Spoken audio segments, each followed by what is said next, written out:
Hi there. I'm visiting some of my animal friends who belong to a group that likes to read books. So let's take a look and see what books the animals are reading. Mommy Dog is reading The Wheels on the Bus to her babies. And Mr. Monkey is really enjoying the mittens. And these animals are reading a French book. I think they're having a hard time with it. And Mr. Turtle is reading with Pig. Well, they are having the best time, aren't they? But wait, someone's missing. Who's missing, guys? Who? I think I can hear him crying. He's kind of going, moo, moo, moo. Who could it be? Oh my gosh. It's Big Brown Bull. What are you doing? What happened? Yeah? Bull says that the lady said he couldn't come into the reading group. Why? Because no big brown animals are allowed. But Bull, doesn't she know you like to read? You're a good reader. That is so sad that you can't come in.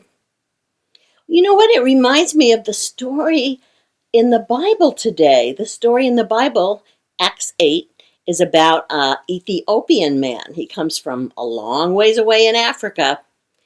And he was a little bit different. And because he was different, they wouldn't let him come and do certain things in the temple.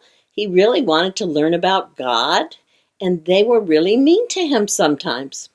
But then he met this man named Philip, and he was able to ask his questions, and he got baptized, and now he's part of Jesus's family. And he was so happy. Well, today's story, children's story, is about some children that really like to read books. And let's see, some funny things happen to them because of their love of books. Let's take a look.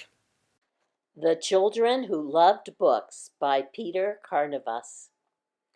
Angus and Lucy didn't have very much. They didn't have a television.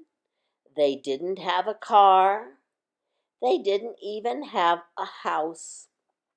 But Angus and Lucy had books, hundreds of books. They were stacked here and piled there.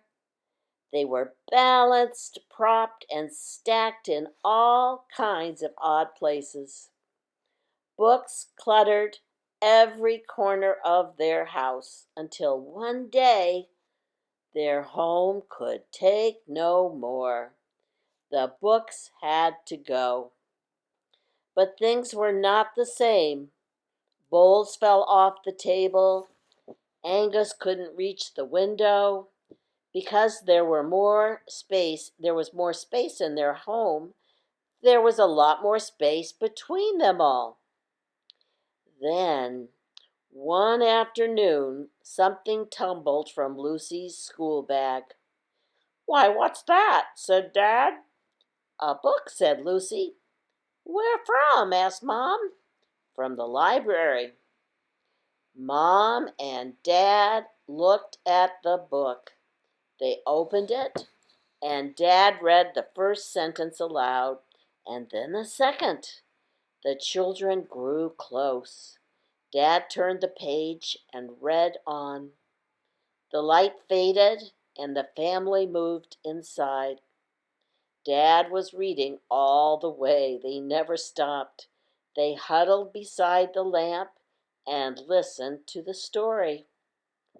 That night, as darkness fell upon the town, one small home shone brighter than any of the others. The next day, as the family yawned their good morning, they were closer than they'd ever been before. With bleary eyes and full hearts, they rode through the clean morning air. Nobody had said a word, but Angus and Lucy knew. They knew just where they were going.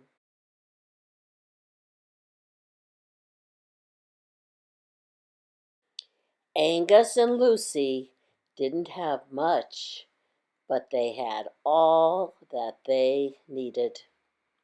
So the children learned that they didn't have to keep all those books and have them all the time, that they could share those books with other people and just bring some books home a few at a time and enjoy them. But books are so wonderful. We can learn so much from books, right? Well, this is a book called the Holy Bible. And that's what the Ethiopian man was reading when Philip came along and explained some things to him.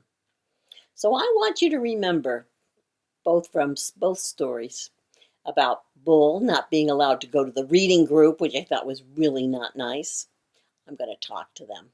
And also about the Ethiopian man being not allowed to do things. If you see someone that's not allowed to play, if some unkind person says, well, you can't play because you don't know how to kick the ball right, or you're different, so we don't want you. You need to tell them that's not what Jesus says. Jesus says everybody is welcome. Everybody is welcome. So have a blessed week, my loves, and enjoy the beautiful weather as springtime is coming. And may God bless each and every one of you. Amen.